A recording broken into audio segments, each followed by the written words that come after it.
New phone, new case and accessories. But that's not new to this year's iPhone. There are scores of third-party companies out there that want you to use their products on the back of your primary device. Some add a battery, a kickstand or a grip, or even a wallet to the back of your case. But what is new this year is that MagSafe is back in an Apple product.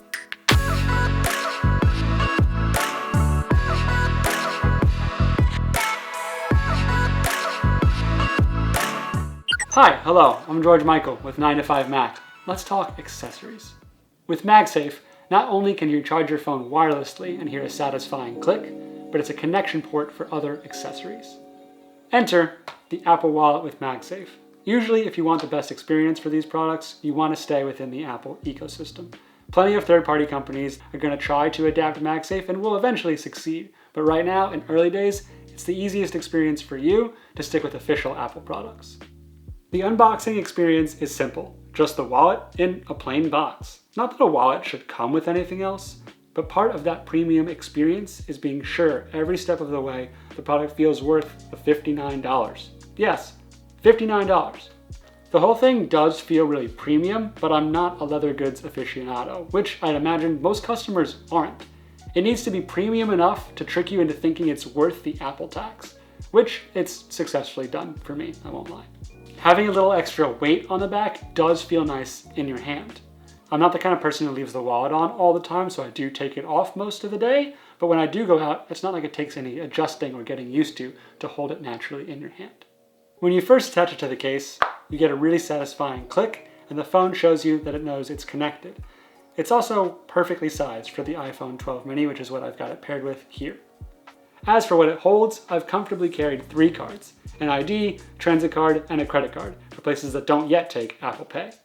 The singular cutout on the back makes for an easy push up to free those cards. This is not a wallet for your wad of cash and your stack of loyalty cards. It's geared much more towards those who want to have less in their pockets.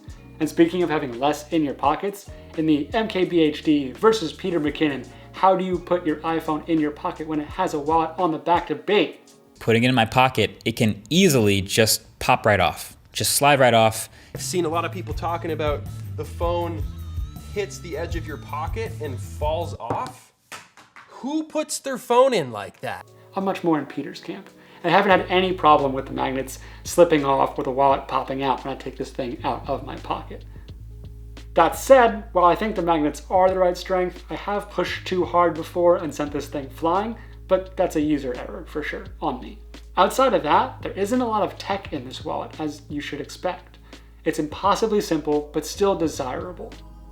Like I mentioned earlier, there are a few companies already starting to make MagSafe accessories, and both these products I found on Amazon are pretty much clones of the Apple Wallet. This one from Super One is the same thing without the status Apple logo.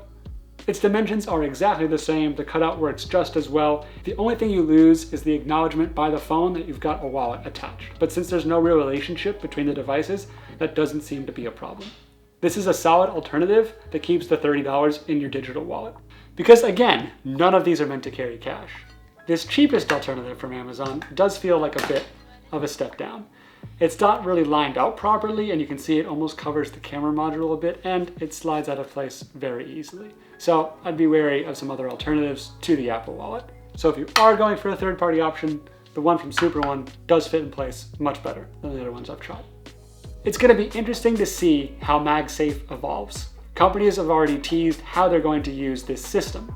Is MagSafe here for 2, 3 more iPhone generations? Is this how we finally achieve the portless iPhone?